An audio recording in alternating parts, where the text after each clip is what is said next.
Hayes sat in the cockpit of his small shuttle, watching the purple sky of Aura grow closer as he descended through the atmosphere. The planet was not like Earth. Everything was different. The sky was purple instead of blue.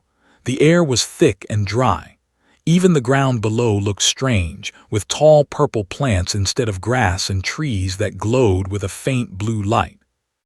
The shuttle's computer had picked up a distress signal 2 hours ago. A royal transport ship had crashed in the jungle below. Most of the crew on the station wanted to ignore it. The ship belonged to the HFY, the alien species that lived on this planet. These aliens were not friends to humans. They were powerful, cold, and they looked down on humans as if humans were nothing important. But the signal came with a message. It said that Princess was on that ship, the Queen's daughter, had never met the princess, but he knew she was important to her people. When his commanding officer heard the signal, he wanted to send a team of military ships and soldiers. But the distance was too far. The military ships would take 3 hours to reach the crash site. Volunteered to go alone in his small shuttle. His commanding officer said no. He said it was too dangerous. He said would die before he even got close to helping anyone, but went anyway. He was not supposed to, but he took the shuttle and flew down to the planet. The crash site was easy to find. The wreckage of the royal transport was huge. It lay on its side in a clearing surrounded by tall purple trees. Nothing moved near it. No rescue workers from the HFY, no medical teams, nothing. Landed his shuttle a short distance away and put on his space suit. The suit had its own air supply and temperature control. Outside the shuttle, the heat was terrible. Even through the suit, could feel how hot and dry the air was. The ground was red and dusty, nothing like he expected. He walked toward the wreckage, his hand on the weapon at his side. He had heard stories about the creatures that lived in the Aura jungle. They were dangerous. They were fast. They could tear apart an armored soldier without much trouble. Moved carefully, watching for any movement in the purple trees and bushes. Inside the wreckage, it was dark and broken, metal twisted in strange shapes.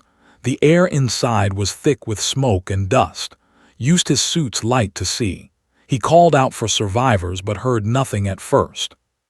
Then he heard something, a voice, weak but real. He followed the sound and found her. Princess was trapped under a large piece of the ship's floor. She was not like humans at all. Her skin was clear like glass, and it shimmered with light from inside her body. Her eyes were large and compound, made of many small parts that glowed with a soft purple color. She was smaller than expected, maybe 5 feet tall. Her body was thin and delicate looking, nothing like the strong armored soldiers of the HFY military. When she saw, her eyes went dark. She tried to move but could not. The metal was too heavy. Began to work. He found tools in his equipment pack and started to lift the metal piece. It was heavy. His muscles burned with the work. Sweat ran down his face under the suit, but he kept working. The princess did not speak. She only watched him with those strange compound eyes. Finally, the metal moved, was able to lift it enough for the princess to crawl out. When she moved into the open air of the jungle, she made a sound like pain. Her skin color changed, becoming darker, like she was in trouble. Realized the problem. The princess could not handle the heat. Her body needed a cool, dry climate. The jungle was hot and wet. She would die if he did not do something fast. He made a decision. He found parts of the broken ship and used them to build a small shelter. He covered the shelter with metal plates and plastic from the ship. Then he connected his suit's temperature control system to pipes he ran into the shelter. It was not perfect, but it worked. The shelter became cool. The princess began to breathe easier. But they were not safe yet. Could hear sounds in the jungle, sounds of large animals moving through the trees. The HFY military said there were hunters in these forests, creatures with teeth like knives and claws that could cut through armor. They hunted anything that moved. Left the princess in the shelter and went hunting himself. He set traps made from vines and broken metal. He caught small animals and killed them for food. The princess did not want to eat but made her. She needed energy to stay alive. That first night was the worst. Heard the hunters outside. They circled the shelter looking for a way in, took a large piece of metal from the ship and used it as a weapon. When a hunter tried to break through the shelter wall, hit it hard. The creature screamed and ran away. All night stood guard. He did not sleep. He could not. If he slept, the hunters would get in and kill the princess. He hid at shadows and sounds. His arms hurt. His head felt heavy, but he did not stop. The next day was worse. 3 hunters came at once. They were big, with sharp teeth and claws that looked like swords, fought them with the metal plate and anything else he could find. One of the hunters cut him on the shoulder. His blood ran down his arm and dripped onto the red ground, but fought harder. He thought about the princess inside the shelter, waiting for rescue. He thought about how she was helpless without him, and he fought like he had never fought before. By the time the hunters ran away, could barely stand. His suit was torn in 3 places. His right side was bleeding. His breathing was hard and painful, but the hunters did not come back. 4 days passed like this. Hunted, he fought. He kept the shelter cool. The princess slowly began to trust him. She told him her name. She told him she thought she would die on this planet, but had saved her.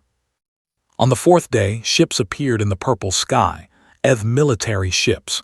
They landed near the crashed transport and soldiers came running out. They looked confused when they saw the shelter had built. They looked even more confused when they saw standing over the princess, his suit torn and bleeding, but alive. Then a much bigger ship landed, a transport ship made for important people.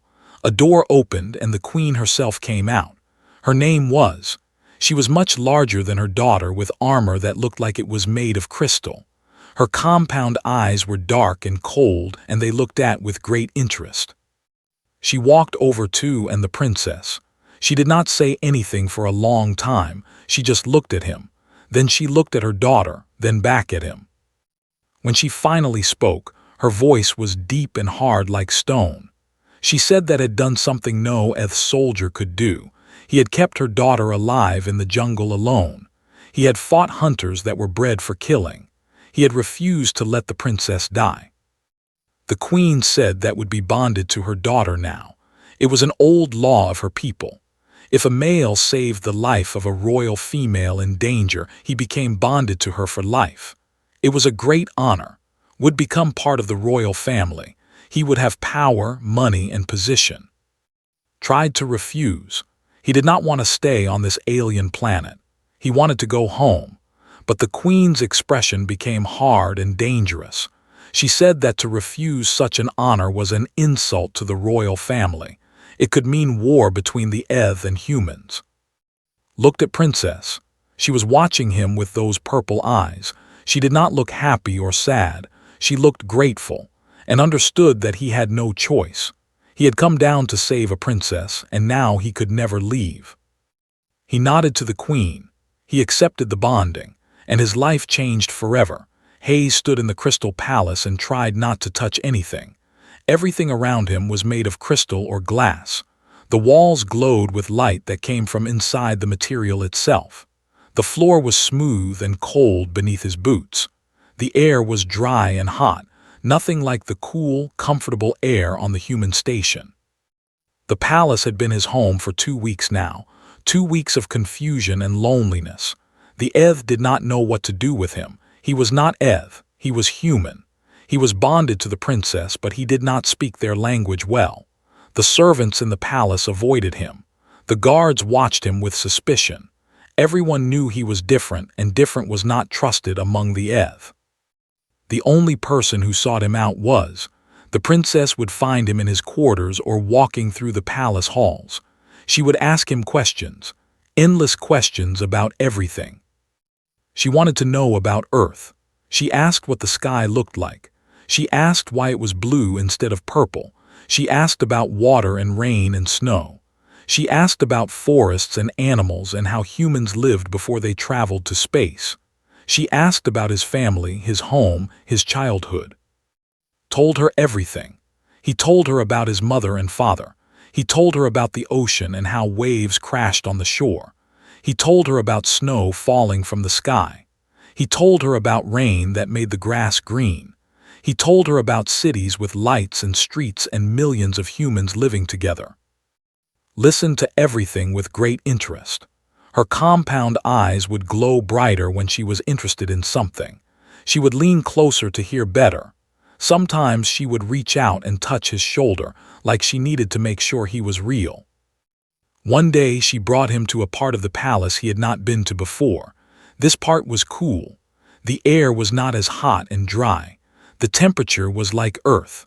There were rooms with plants that looked almost like Earth plants. There was water in channels that ran through some of the halls. Explained that this section was made for her. All Eth were born in hot, dry places. But the queen had decided to make this cool section for her daughter because it was different. Did not like the extreme heat and dryness of the rest of the palace. So the queen had built this space just for her. Brought to a room with a large window. Through the window you could see the city of the Eth. It was nothing like a human city. Instead of buildings, there were tall crystal spires that twisted up into the purple sky.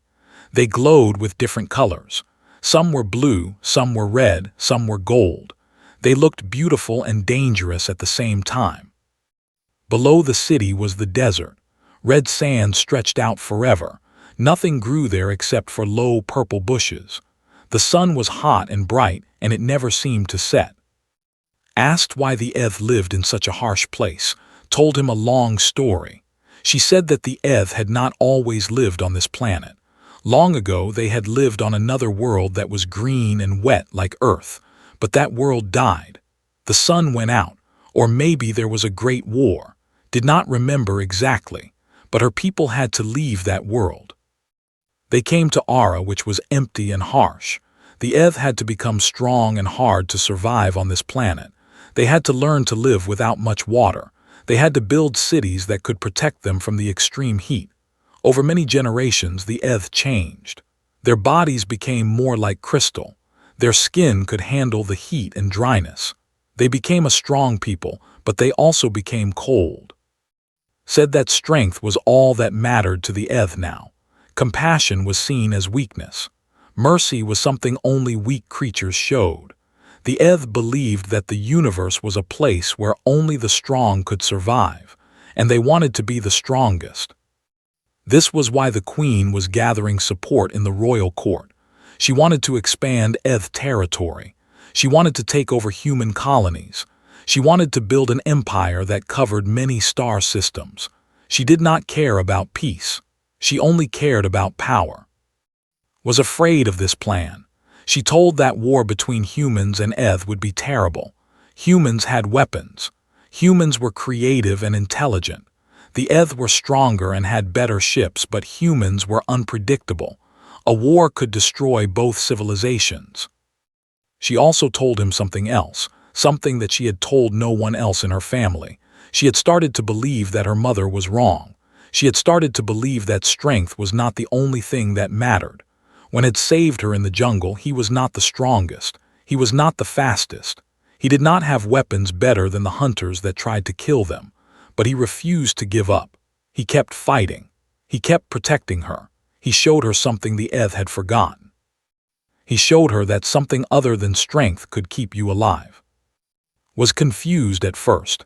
He asked why this was so important to her, explained that humans survived on Earth by helping each other. Humans had families. Humans protected the people they loved. Humans made sacrifices for others. This was not weakness. This was a different kind of strength. The queen did not understand this. No Eth understood this, but was beginning to. And she believed that maybe, if humans and Eth could understand each other, they could find peace instead of war. Realized then that was not naive. She was not just a sheltered princess. She was smart and political.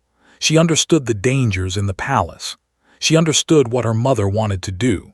She understood that was useful to her, that having a human by her side gave her credibility when she spoke against her mother's plans. But also understood something else, genuinely cared about him. She wanted to know about Earth and his family because she was interested. She brought him to the cool section of the palace because she wanted him to be comfortable. She trusted him enough to tell him her fears about her mother.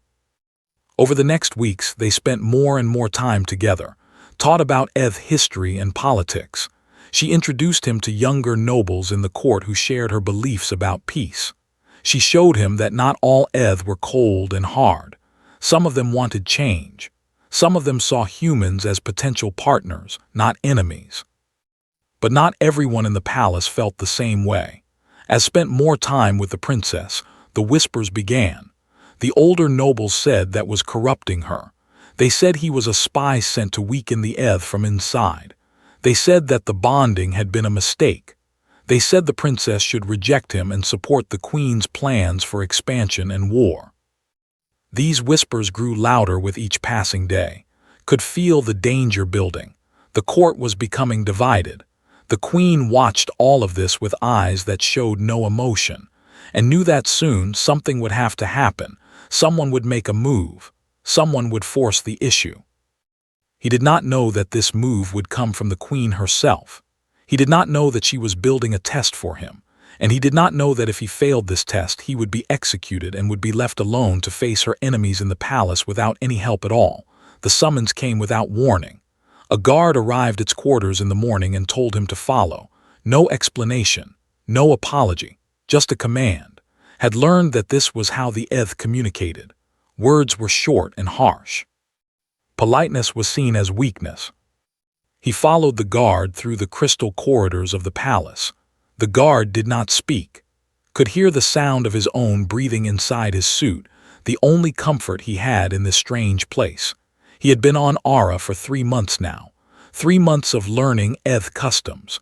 3 months of trying to fit into a world that did not want him. The queen's chambers were at the top of a tall crystal tower. The guard left outside the doors and did not return. The doors opened on their own, revealing a vast room. The walls were covered with displays that showed the history of the Eth. Battles, conquests, the destruction of entire planets, the subjugation of weaker species. The room was a record of violence and power. Queen sat on a throne made of dark crystal. She was larger than her daughter, with armor that looked like it had been grown rather than built. Her compound eyes were ancient and cold. They had seen centuries pass. They had ordered the deaths of thousands. They showed no kindness. Stood before her and waited. The queen did not speak for a long time. She only looked at him. Her eyes moved over his body, studying him like she was looking for something. Then she finally began to speak. She said that members of her royal council had brought her serious accusations. They said that was a spy sent by the humans. They said he was using the bonding as cover to learn Eth military secrets. They said he was poisoning her daughter's mind with human weakness. They said that Princess had stopped supporting the expansion plans. They said she had started speaking about peace with humans instead of conquest. The queen said that 3 council members wanted executed immediately. They said that his death would serve as a warning to any other humans who thought they could infiltrate Eth society. They said that his bonding to the princess should be cancelled, and the princess should choose a new mate from among the Eth warriors. Felt his heart beating fast. He had known this would come eventually, but he had not expected it so soon. He tried to speak, but the queen raised her hand. She said that she was going to give him a choice. In Eth culture, anyone who was accused of a serious crime had the right to challenge his accusers in combat. If could defeat the warriors that the council sent against him, the accusations would be considered false. If he failed, the accusations would be proven true, and his death would be seen as justice. She explained that would face 3 of the queen's finest warriors in single combat.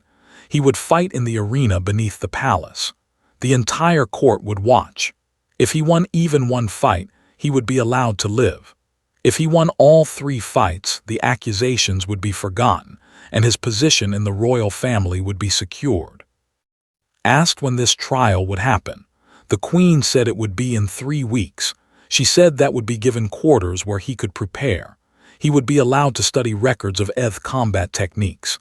He would be allowed to train in chambers where the gravity was adjusted to match ETH standards. But he would be guarded at all times.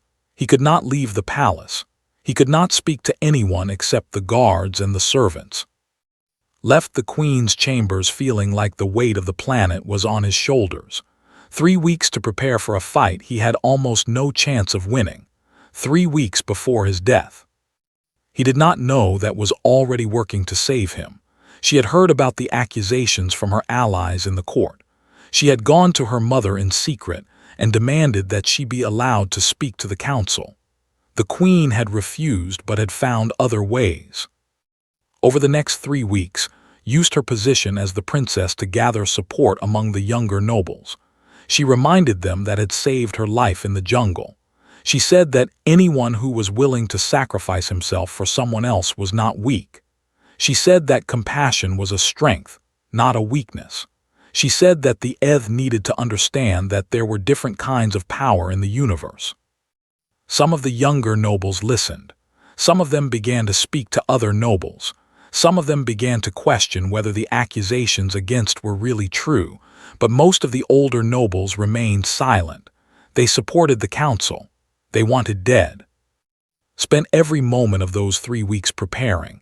He studied videos of ETH combat. He learned their fighting patterns. He learned that they relied on speed and raw power. They fought in straight lines. They did not use tricks or deception. They believed that the strongest fighter always won. He realized that he could not beat a ETH warrior in a direct fight. They were too fast. They were too strong. But he could use strategy. He could use the environment. He could learn to predict their movements and turn their strength against them. He trained in the gravity chambers until his body ached constantly. He practiced moving in the heavier gravity of the ETH world. He built his strength and speed. He created weapons from materials the guards gave him. He built a strategy for each fight. But most importantly, he remembered why he was fighting. He was not fighting for glory. He was not fighting because he wanted to. He was fighting for. She had saved him by bringing him into the palace. Now he had to save her by surviving this trial. 2 days before the fight was allowed to visit him in his quarters. She brought him food from the human section of the palace, food that tasted like earth. They did not speak much. There was nothing left to say. She touched his shoulder, just like she had done so many times before. Her crystalline hand was warm against his skin. She told him that she had done everything she could to help him. She had gathered nobles to speak on his behalf. She had told the council that the accusations were lies, but she did not know if any of it would matter when the trial began. Told her that he would survive. He did not know if it was true, but he said it anyway. He told her that he had come to this planet to save her. He was not going to leave now. His eyes glowed brighter and knew that she believed him. Or maybe she just wanted to believe him. When she left, was alone again. He stood by the window and looked out at the purple sky of Aura. Somewhere down below, in the arena beneath the palace, 3 warriors were preparing to kill him. And in 1 more day, he would have to face them. He had defeated hunters in the jungle. He had kept himself and a princess alive in impossible conditions. But this was different. This was not survival. This was battle. This was death. The arena was beneath the palace, carved deep into the stone and crystal of Aura itself. It was a circular room with walls that rose up into darkness. Seats had been built into these walls, and thousands of ETH sat in them, waiting. They made almost no sound. The silence was heavy and dangerous. Stood in the center of the arena. His armor was made from materials modified by human engineers. It was lighter than ETH armor, but it was strong. In his hands, he held weapons he had designed himself. A staff made from reinforced carbon. A blade made from material stronger than steel. Tools for survival, not for glory. Across the arena, 3 ETH warriors entered from a tunnel in the stone. They were massive. Their armor glowed with light from inside. Their movements were precise and controlled. These were warriors who had killed hundreds of times. They were not nervous. They were not afraid. They were sure they would win. The first warrior stepped forward. His name was. He was a unit commander in the Queen's military. His armor was blue-black and his movements were fast and confident. He had killed human soldiers before. He saw as nothing more than prey. When the match began, rushed forward. He moved with speed that was almost impossible to track. His claws came out of his armor, long and sharp, designed to tear through anything. He roared as he attacked, a sound that echoed through the arena. Did not try to match his speed. Instead, he used momentum against him. The warriors charged and struck at the joints in his armor. The weak points were the armor plates connected to the body. Spun around, surprised that had moved so fast, surprised that had landed a blow. They circled each other, attacked again, but this time he was more careful. He tried to corner against the arena wall, but rolled under his claws and came up behind him. He struck again, this time at the warrior's neck, not to kill but to injure. Fell to one knee. Blood ran from his wounds. He tried to stand, but he could not move his arm. The strike had damaged something inside his armor. He looked up with hatred and disbelief. Then he ran. He left the arena through the same tunnel he had entered, his honor destroyed. The crowd made no sound. The Eth did not celebrate weakness, even their own. The second warrior entered. Her name was, and she was different from. She had been trained as a gladiator in the palace arena. She had fought hundreds of times and lost none. She was not overconfident like. She was patient. She was intelligent. Did not rush.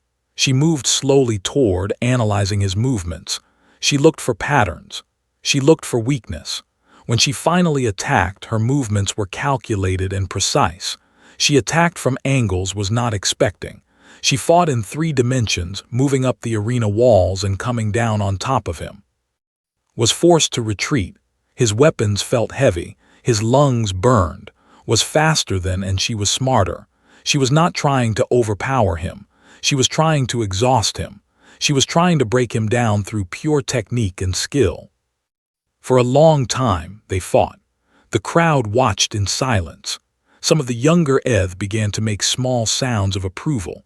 They were impressed by how Long was surviving against a warrior as skilled as. But was learning. Every time attacked, he learned something new about her technique. He began to predict her movements. He began to understand her patterns. She relied on speed and precision, but she also relied on balance. When she moved, she had to shift her weight. And when she shifted her weight, she created a moment of vulnerability. Saw this moment in the 5th exchange of their fight. He dropped his staff and grabbed his arm as she attacked. He used her own momentum to throw her across the arena. She crashed into the wall, and the sound echoed through the silent crowd. Tried to stand. Her movements were slower now. She was hurt, but she was not defeated. She ran at one more time, determined to finish what she had started. This time was ready. He moved to the side and struck her hard on the side of her head. Fell. She did not get up. She lay on the arena floor, breathing hard but conscious. She had lost. The silence in the crowd became thicker. 2 warriors down, 1 more to come. The final warrior was different. She was larger than both, and her armor was red and gold, and it glowed with power. Her name was Na, and she was the Queen's personal guard. She had never lost a fight. She had never been wounded. She was the most dangerous warrior in the entire Eth military. When Na entered the arena, some of the younger Eth made sounds of fear. This was the warrior they had been afraid of. This was the one who was supposed to kill and make an example of him. But did not feel fear anymore. He had defeated 2 Eth warriors. He had survived when everyone said he would die. He could see clearly now. He could see the danger, but he could also see the possibility of victory. Na moved toward him slowly. She was not overconfident like. She was not playing games like. She was simply going to kill him. It was her job, and she was good at her job. They fought in the center of the arena. Unlike the other fights, this one was brutal. Na was strong enough to break through his guard.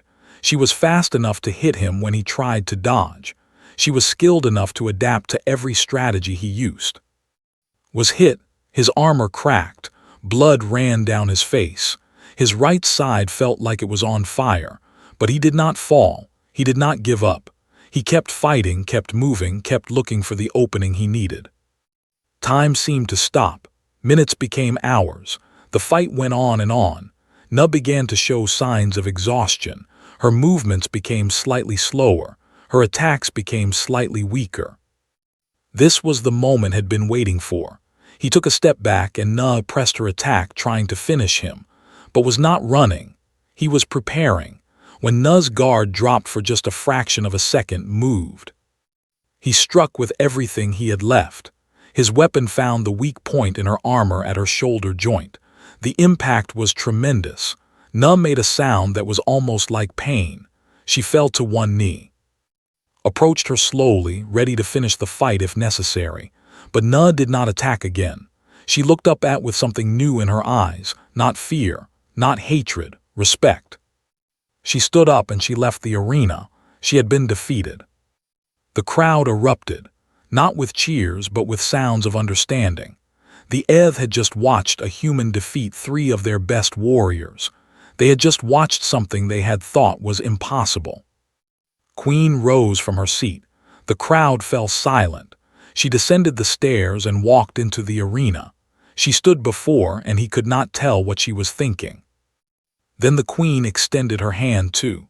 It was a gesture of respect among the Eth, a warrior to warrior, an acknowledgement that had proven himself. The Queen spoke, and her voice carried across the entire arena. She said that was not weak. She said that a human who could defeat 3 Eth warriors in single combat was worthy of respect. She said that she had been wrong about him and wrong about humans. More than that, she realized now why her daughter had been right. The council members who had accused had been afraid of change. They had been afraid that human perspective would challenge the way the Eth thought and acted, and that fear had made them weak. The Queen announced a new decree. Would no longer be simply bonded to the princess.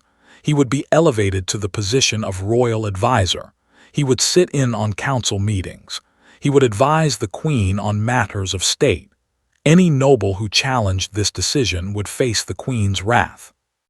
The crowd accepted this without question. In Eth culture, strength determined authority, and had just proven his strength beyond any doubt. As was led from the arena, he saw waiting at the entrance. Her crystalline features showed something that looked like joy.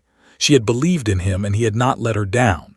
As they passed each other, she reached out and touched his shoulder one more time.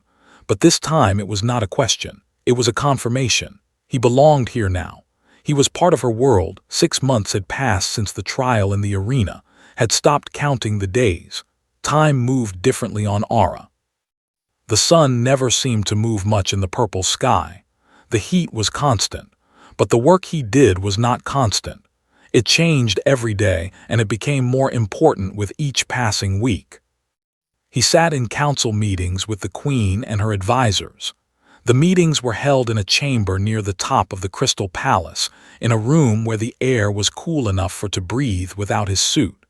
The Queen had ordered the temperature adjusted for him. No one dared to question this order.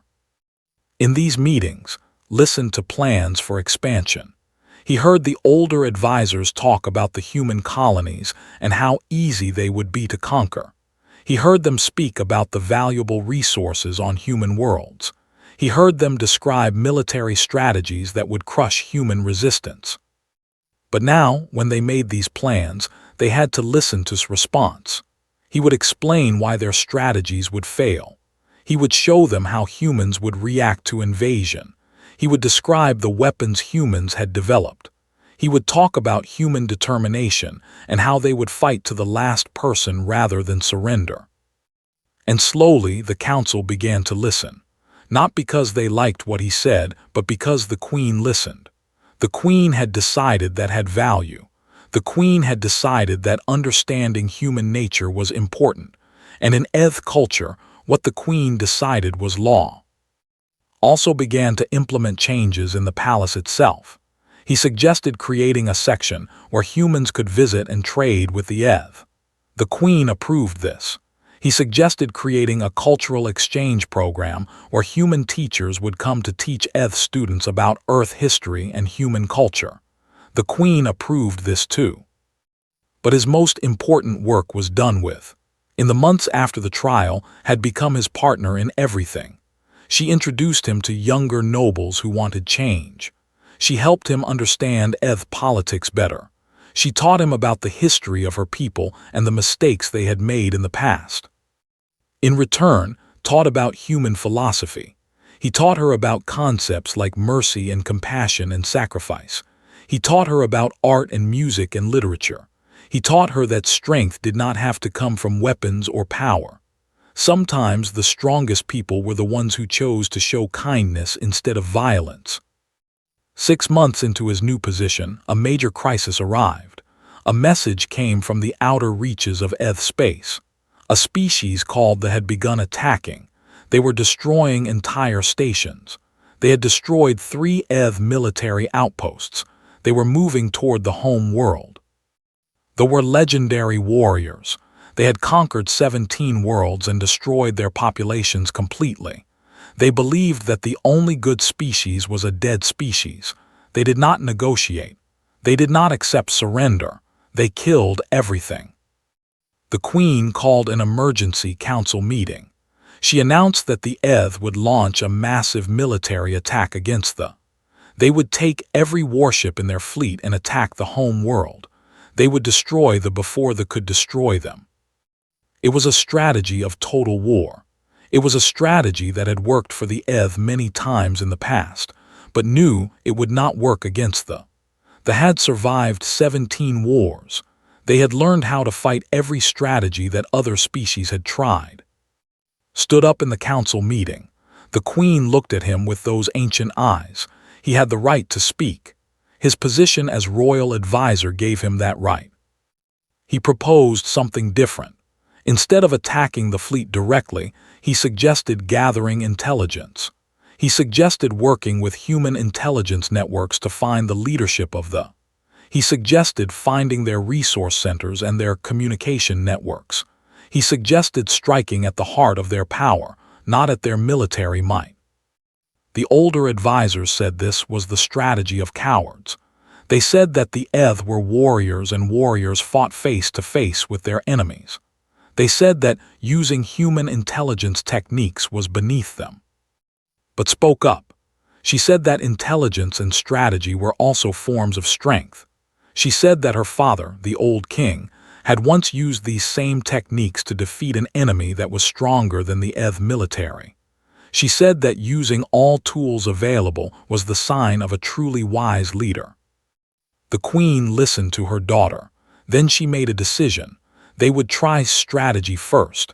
If it did not work in a month, they would launch the military attack. What happened next surprised everyone.